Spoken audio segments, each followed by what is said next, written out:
I always like to do a little recap of what we have seen very fast on day one. So if you missed it, you'll want to watch it, the full thing, also with the questions that were asked. We mentioned about how call for proposals in the EU are usually organized in 2 steps. And we mentioned about the importance of logical framework matrices as they are requested in the calls for proposals. But that comes from the logical framework approach, which is actually a process. So it's different to fill in a document, a matrix as a template, than following a process such as a logical framework approach that has a number of steps and different outputs and a structure. And we use that as the guiding lines or the instructions of a puzzle, like what we need to do first and what we do second, and so that we don't jump, we don't go over steps and follow those logics. We also went about project management and how it has a very complexity. It supports us in navigating the complexity of projects, and how we have from the European Commission a project management methodology, which is called PM Square. And on Wednesday, we went about the dimension of people in projects, the importance of having a mindset oriented to people, how we are doing our projects to actually do something about the people. And the more you know about that element, the more chances of success you have in your favor for your project. And that's done also, again, as a process through stakeholder analysis. And we saw how we need to characterize our stakeholders to see what are their needs and their capacities, the way to support or influence the project, and how we can use that to systematize all that knowledge.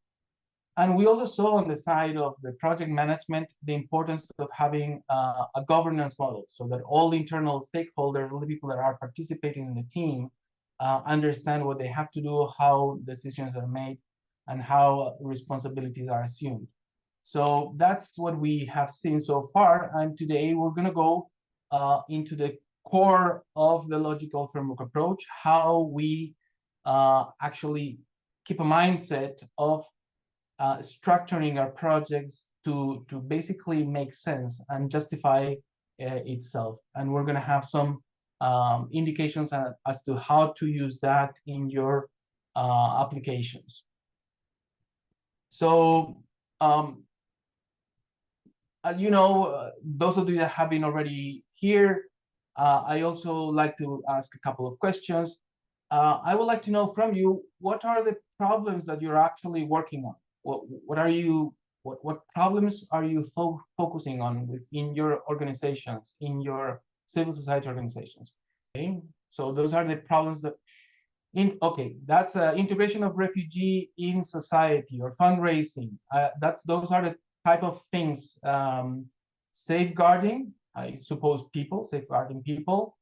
Those are the type of problems that your NGO is actually working on. Monitoring and evaluation, public participation in local governance, great. Development of community social services, fighting for shrining space of civil society, great. Protection of minority rights, managing partners is also a problem inside project management.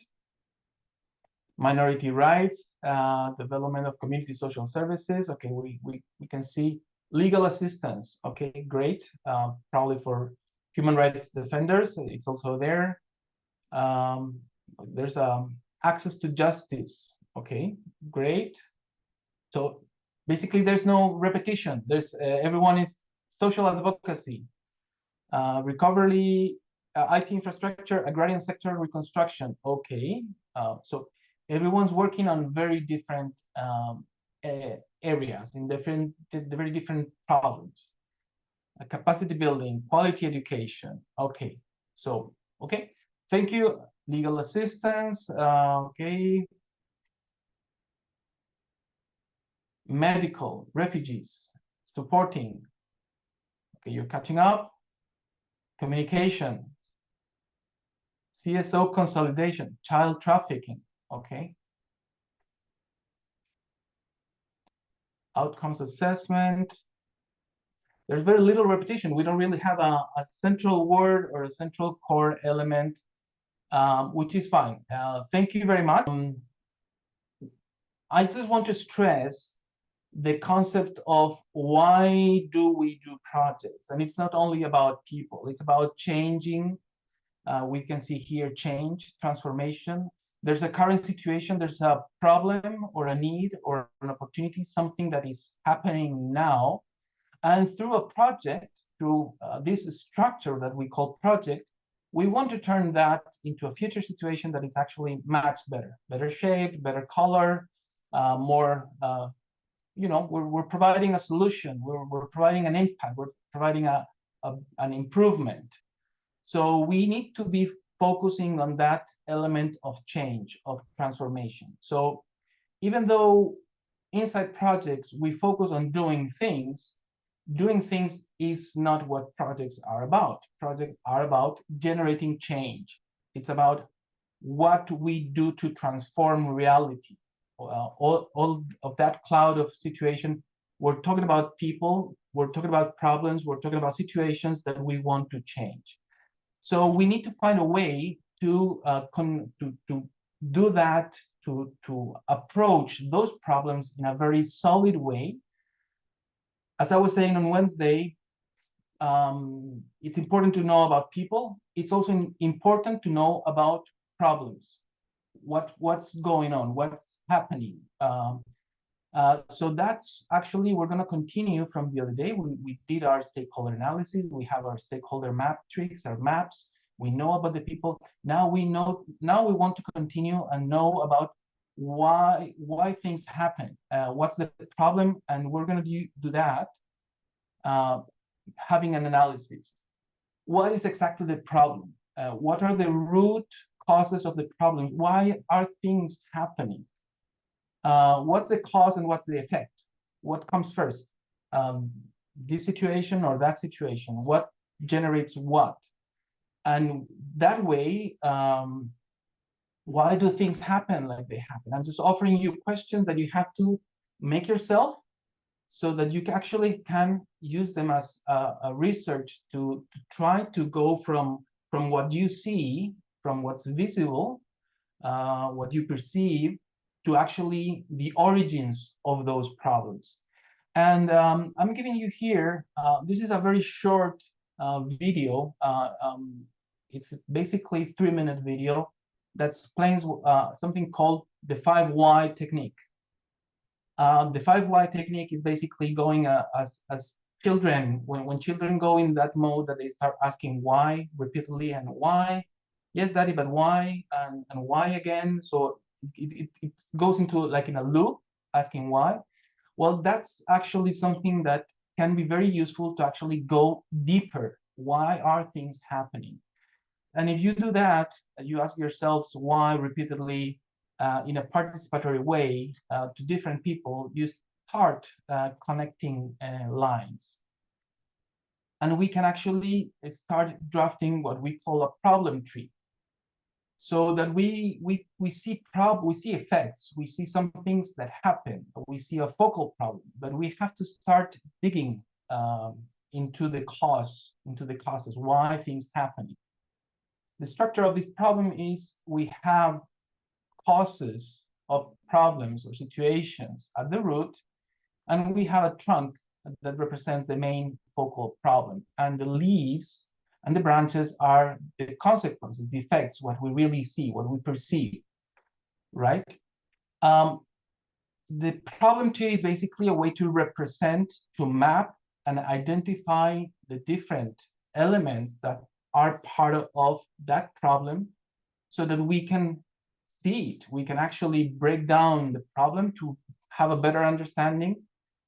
I would like to offer you to look at problems from several different angles. And here we have the acronym PESTEL to indicate that these 5 or 6 angles or elements from which you can actually try to study your problem from the political side, from the economic side, from the social side, technological, environmental, or legal. And you will have several elements of these actually interlinking. Um, so the thing is that you have to know and understand the problem you're trying to solve. So you need to understand why things are the way they are. So this is how you construct these. Many people criticize this type of problem trees tools because they're very simplistic. They have a tendency to try to simplify, but it's a starting point to actually generate and try to connect. And maybe you will not have a tree shape, but you will have other elements connecting and influencing. It's important to gain a solid understanding of the problem, because once you have this type of overview or representation of the problems, you see clearly how you can actually start turning all of those elements of problems into objectives, into ends to means. So you have to identify possible solutions at the origin, so that you actually start defining how to turn those problems into positive situations. If I do these, then this will change. If we try to change things or try to approach solutions on what we see, it will be very difficult to find solid approaches and solutions. It makes much more sense, and it's much more logical to try to go and act at the root cause. Because let's say, hey, end poverty.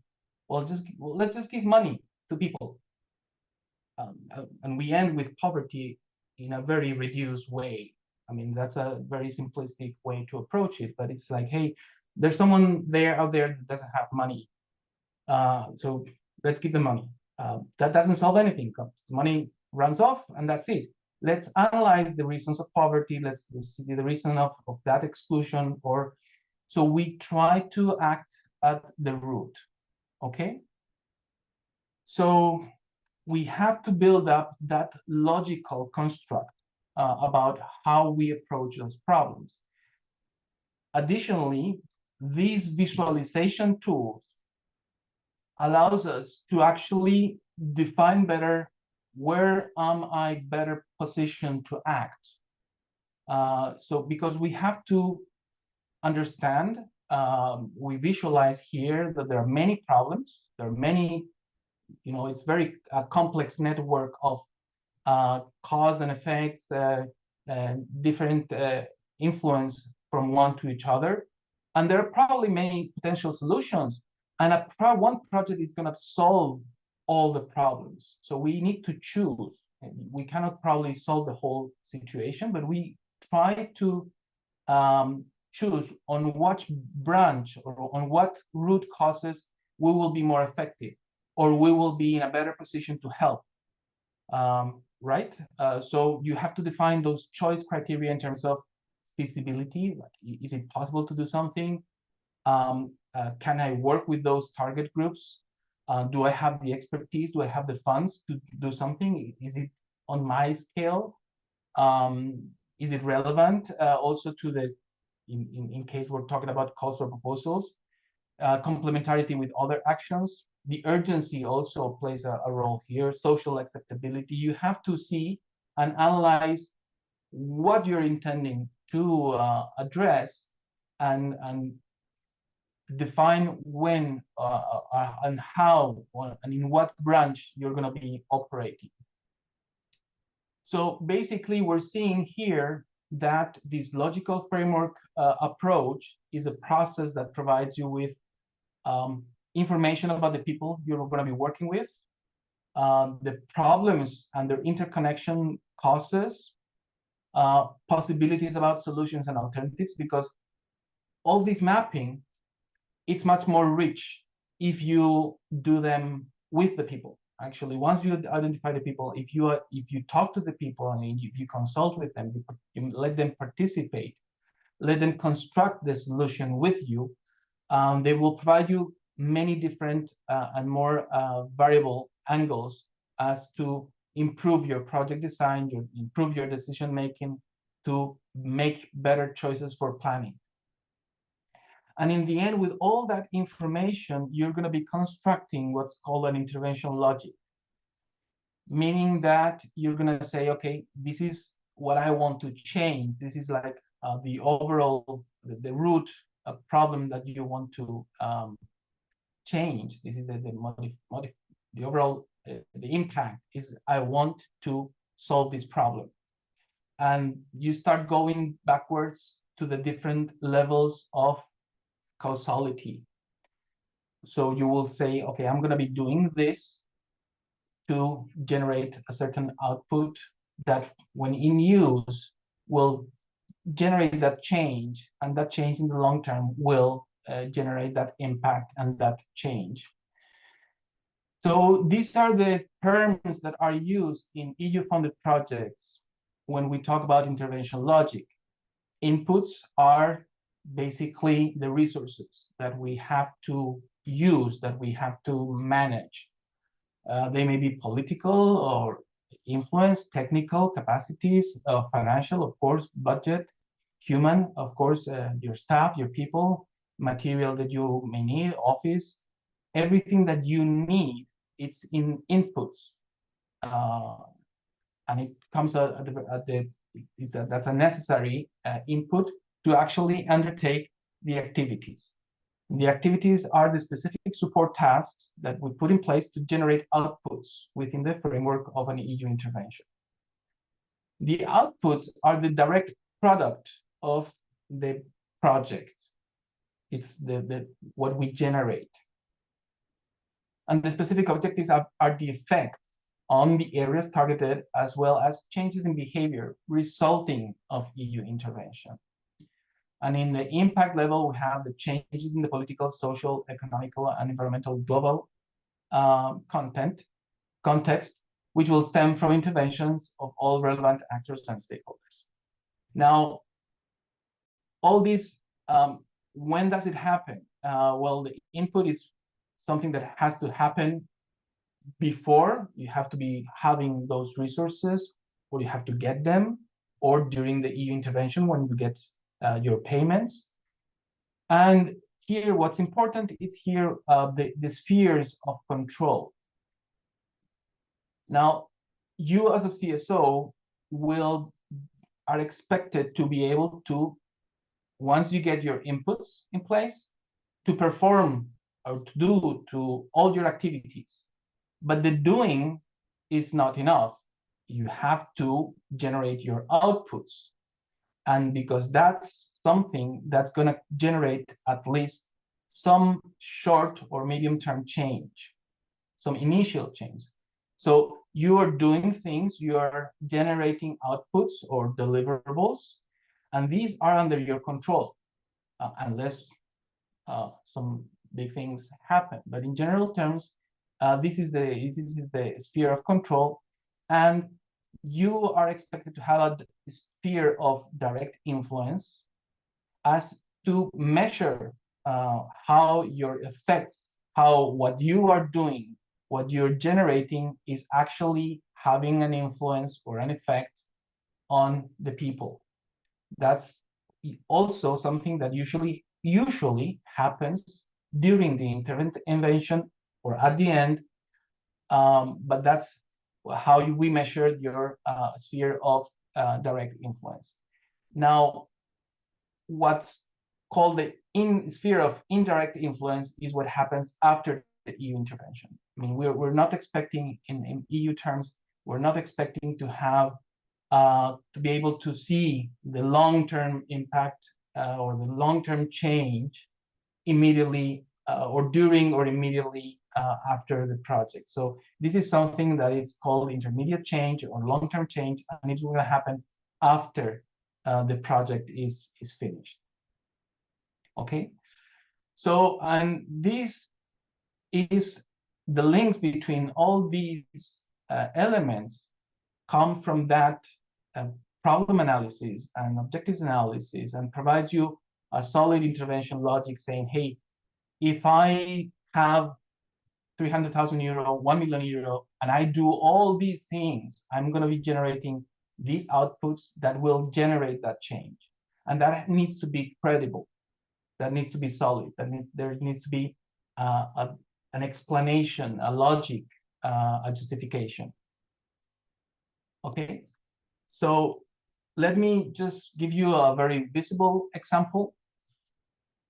For example, we want to have we will say that for a project that goes to construct a road from point A to point B, you will have your inputs, which are the designs, the machinery, all the asphalt and materials, all the workers, and those are your inputs. Those are the things that you need to construct, to build up, construct that road. Your activities will be leveling, along all the stretch of the road, asphalting, painting, the signal installation, everything all that goes on about generating, using those inputs for those activities. And then your output will be that stretch of road. Now that's your sphere of control. You can do that. You can construct that. Now the outcome is going to be reduced driving time, because the previous road was through the mountains, and now you are going to have a more lean road, and it's going to reduce time, and it's going to increase driving security. We're going to have less accidents, and the impact is in the long run that we're going to improve trade and tourism between those two cities or those two places. We're going to have reduced traffic accidents. We're going to have reduced emissions because cars will not spend so much fuel in that such a long other distance. So, of course, outputs and activities are very important. They're tangible, they're visible, but they're not the most important part of the project.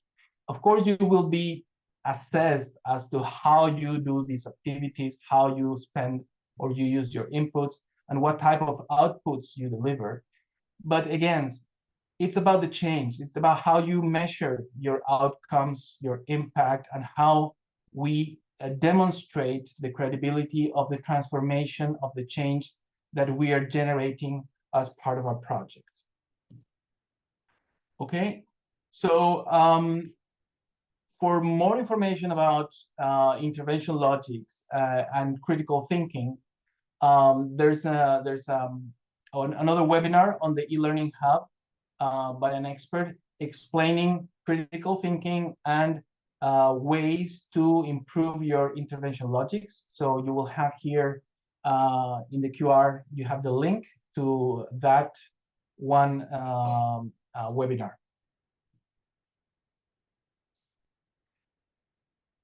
Now, how do we ensure relevance? How do we ensure coherence? In EU-funded calls for proposals, you're going to find generic objectives. You're going to find general priorities. They're saying, hey, I'm interested in having proposals in this domain or this domain to actually achieve this type of change.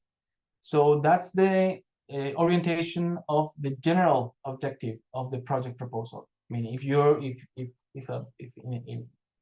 the EU is asking you to work in, I don't know, childcare services, and you are acting over legal protection to human rights defenders, you don't have a choice. You don't have a chance to run for that call for proposals. We have to be very clear that calls for proposals are looking for partners in search of aligned objectives, effective ways to address problems, and specific know-how and innovative approaches. So actually, it's like, hey, we want to do the same thing.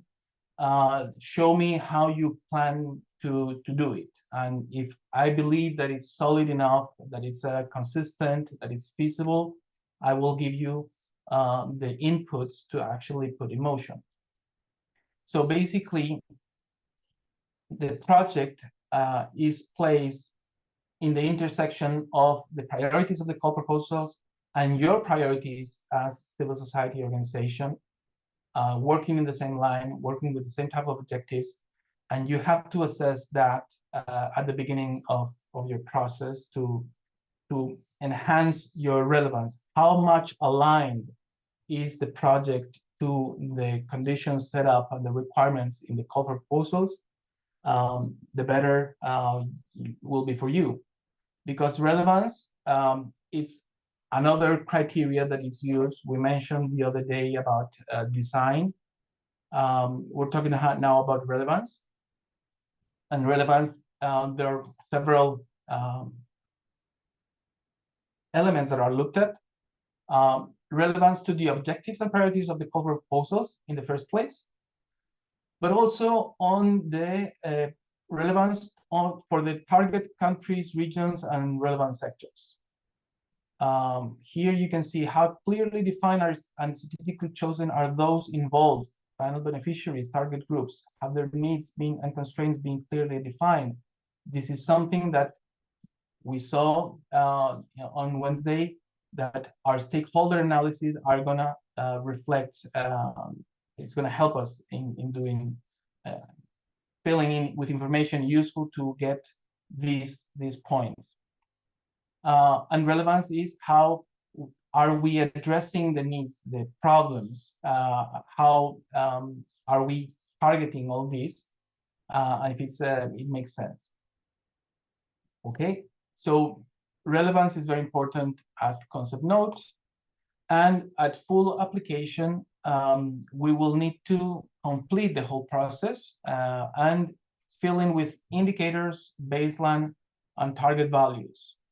So this is something actually the indicators and baselines, we will explain that next Monday as part of the webinar on monitoring, because it's completely related to that area. But at the full application, you are requested to actually provide a full logical framework matrix that helps you. Once you have your full log frame, you're going to be able to, you have your objectives, you have your activities, and you have, with your activities is when you start creating your schedule and your budget. Your budget needs to be based on the activities that you're planning. And sometimes it's very difficult because it's not easy, but we have to be listing all the activities that are required to achieve that change and see what's the estimation in terms of cost and duration. We cannot do a schedule or a budget that is strong and consistent if it's not supported by a strong log frame. Actually, when I prepare all the materials that will be available in the Learning Hub, you will have the link also to these figures and the guidelines on project on logical framework approach, where all of this is also thoroughly explained. So for your scheduling, you need to have your activities broken down into sub-activities or tasks, clearly defined, and provide a realistic duration estimation. Identify your milestones, and once you have the objectives and the schedule, you can do the budget, because it will depend. The budget logically will change if an activity is longer or shorter. In full applications, things get a little bit more complicated because you will have a maximum amount of 25 pages plus your logical framework, plus your budget, plus your experience. Your previous experience will also be requested in a different section.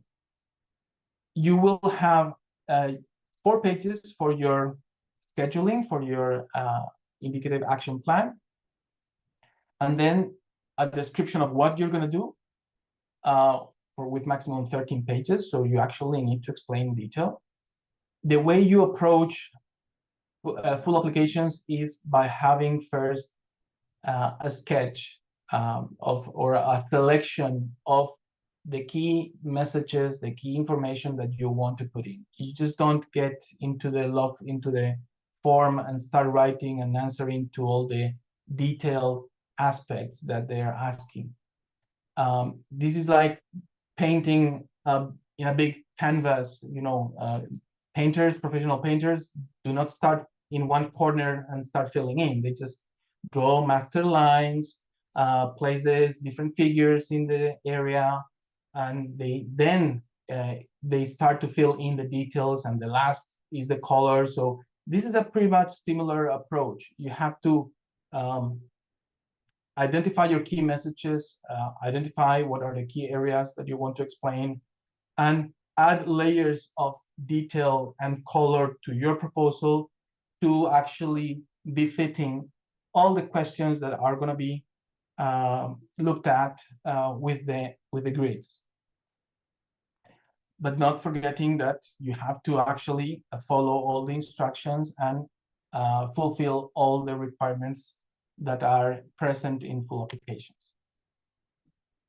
Now, the full applications have this is the usual setup for evaluation. So you will have a score for financial and operational capacity. Relevance and design usually comes from the concept note, but there may be changes, so you will have information there. Then you will have to explain your implementation approach, your sustainability, and your budget and cost effectiveness will all have different scores. Now, how does this link the intervention logic to the assessment? Now, why is it so important to build up a solid logic, intervention logic? Because there's a link between design and implementation approach will be part of this logic that you have identified. But also terms like efficiency and effectiveness. Efficiency is basically the measurement of how well you are using your inputs to transform them in outputs, right? It's the best how you're using your resources. Effectiveness is actually about how well you are making your deliverables, your outputs, likely to generate those initial changes inside your indirect sphere of influence. Remember the overall view.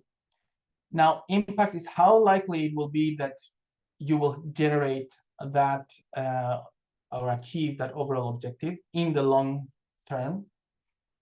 Relevance is about how everything is linked in terms of likelihood to follow that logical.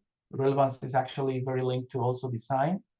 And sustainability, which is also an element that it's looked at generally, is about how likely it is that the outcomes and impact will be maintained even even after the finalization of the project, when funding is over, when everything is finished, how likely it is that it will be sustained.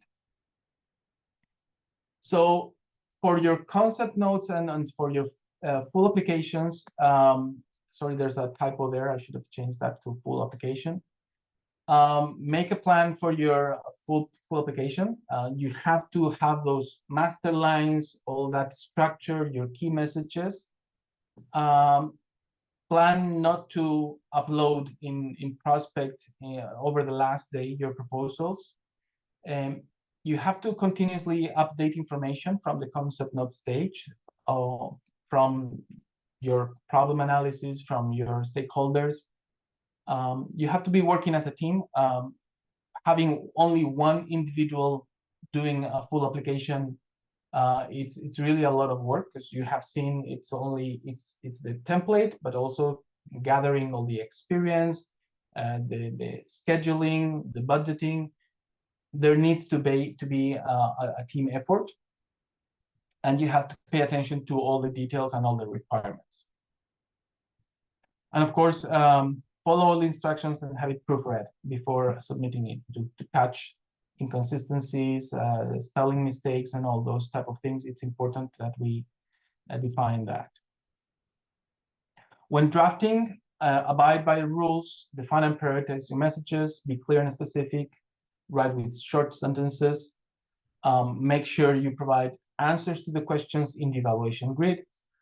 Think of your audience, think of the evaluators, think of the people that will be reading that and try to facilitate their work, and have those double eyes reviewing for content, understandability, and correctness.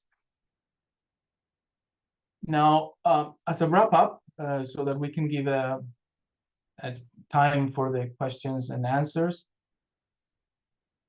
let's focus on understanding that the logical framework approach is a process, that we have to do a stakeholder analysis, that we have to do problem analysis to fully understand why things are happening the way they are happening, how we can act at the root of those causes to actually generate a more sustainable, a more impactful solution.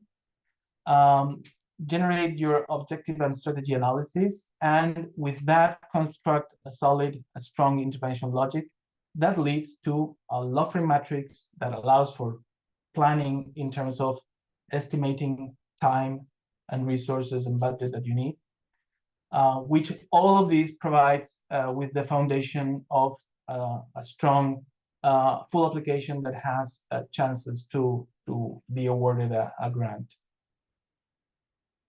Now, that's it.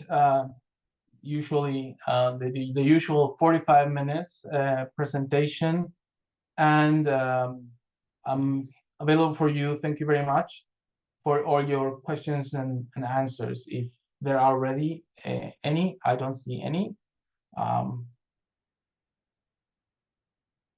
But let's see if we have some questions and answers coming in. Thank you very much. Thank you very much, Agustin. Yeah, maybe we need to give them a little bit of thinking time to think of the questions they want to ask. But in the meantime, I have one question. Okay. Maybe you said, I noticed you mentioned the prospect system. Yes. Maybe there are some people with us today who are not quite sure what prospect is. How do you access it? What's it for? Do you want to say a few words about that? Yes. Prospect is the database. Prospect is the database where you actually have to submit your proposals through. So basically, you have to register in the EU. It's a very simple way. There are the tutorials to how to register, how to access Prospect, how to access all the databases. But it's a way that is usually it's actually compulsory. It has been implemented in the previous years. Back in the time, it was possible to send by post your proposals, so you will have a stamp date on when it was submitted. But now everything is online, and you have to submit your proposals through those systems. Great, thanks, Agustin. And now we do have some questions that are coming in. And just a reminder, as Ira has been doing in chat, please use the Q&A to ask your questions and not the chat function. Agustin, I'll go ahead and read on. Here's one from Natalia. What are some of the criticisms of the log frame approach, and how can these criticisms be addressed? Well, there are many criticisms to the log frame approach. The main one is that it makes everything look very linear. Reality is much more complex. That's why a different approach, which is called the theory of change, has taken a strong position when identifying and drafting how reality works, because log frame approach is it's as I was mentioning, it's often very simplistic. You can try to overcome that criticism by incorporating all the angles and all the layers, as I was mentioning, with this pastel analysis, trying to figure out political elements, environmental elements, social elements, economic elements, legal elements into different levels. So you actually can, work with colors or work with a different representation of this approach in terms of how it drafts or explains reality, because reality is obviously much more complex than just drafting a few boxes and connecting some lines. But you can make it a little bit more complicated or try to separate in layers. Another criticism is that, but because it summarizes that in a table, basically in a few pages, all that complexity is going to end up being in a logical framework matrix, which is what people will see. And it's been said that applications should include logical trees to see, or problem trees to actually explain better reality. But the logical framework approach and the logical framework matrices are there to stay. The EU has invested a lot of money in a new system called OPSIS that actually will make you encode your matrices in their system so that they can follow up with indicators how things are going. Even though there are criticism, it's what we have. I'm sorry for this very lengthy explanation. Well, there's another question related to that, Augustine, actually, from Arsene, who is asking, is it acceptable for the EU to significantly revise the logical framework matrix with outputs, outcomes, impact indicators during project implementation? Okay, here I have two answers. One is yes, and one is no. Yes, log frames can be revised. How significantly? It will have to be, let's say, negotiated or very thoroughly explained and justified. If something has happened, you have had a major impact in your project, the context has changed, and you explain that to the EU and it's justified, you may be awarded those changes. But that will have to be anything that changes impact, outcome, geographical scope, people involved. There are certain elements that cannot be changed. Why not? Because that actually goes against the principles by which you were awarded the grant. You were given a grant award to do this, and this.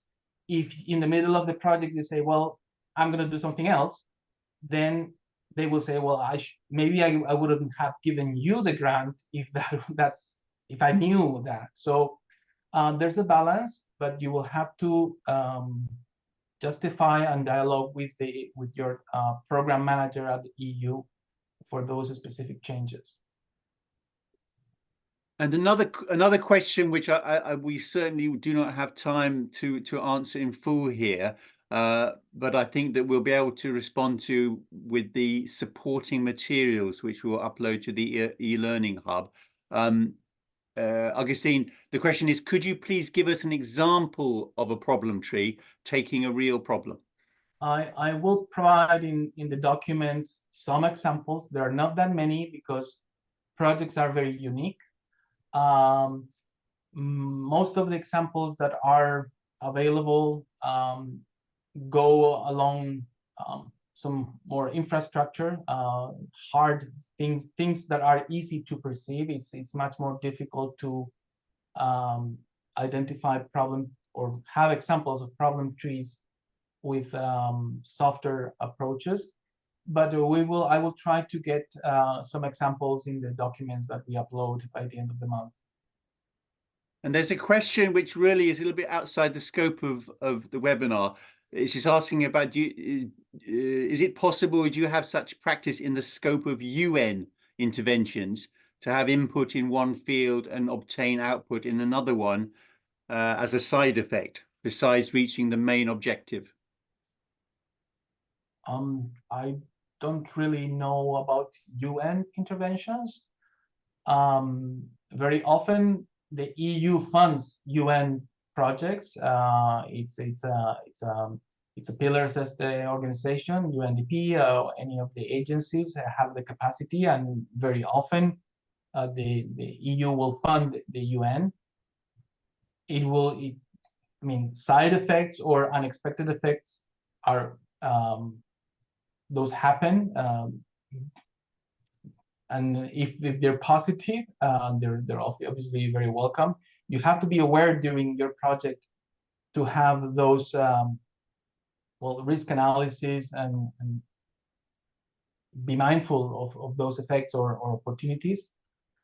But it is, of course, possible that you do something and it has a side effect. If you didn't consider that, you have a learning opportunity there to include that in your future projects. And there's a question which I think is about trying to understand where to look for the calls for proposals. The question is written as, is there a list of websites for the calls, or the centralized site is the only one? I'm afraid that the centralized one is the only one. And that is basically for one reason. Even though you like it or not, the EU makes things thinking thoroughly, even though sometimes it's like, why do they do like that? Well, the way that is done for the purpose of having everyone knowing where to find the information. If there are several websites, if there is information scattered, then different people may have different access to different information. And that's not the point. The point is to have equal and fair access to information by everyone. So by centralizing all the information on the calls in one central place, the European Commission makes sure that everyone is aware that information is there and there's no other place. Actually, very often, if you go to your delegations websites, they will have the link to the centralized hub, let's say. I see that Annie, who actually asked the question about UN intervention, is saying, sorry, I meant EU. And I think you responded, Augustine, to that one. But for Tatiana also asked something which I think you've probably covered already. But Tatiana is asking, can the logical framework be replaced by the theory of change framework? I would not use the word replaced. I think, okay, then here again, I have the yes and no answer. You can use your theory of change as your preferred method or approach to actually analyze reality, to analyze your problems and see how all the different interactions are happening. But you will always need to use the information that's contained in your theory of change to construct a logical framework matrix. In the end, logical framework matrices, as I was saying, are there to stay in the EU. It's a very practical tool for the donors. It's when with a logical framework matrix and the budget, you have a very clear idea of what is the project about and what are the resources necessary. So donors like those documents because it simplifies their work in terms of assessment, in terms of following. But if your organization is embracing theory of change and you have a more, let's say, complex or comprehensive tool to address and analyze problems, use it, but be mindful that you will have to you'll have to put that information in the form of a logical framework matrix in the end. Thank you very much, Augustine.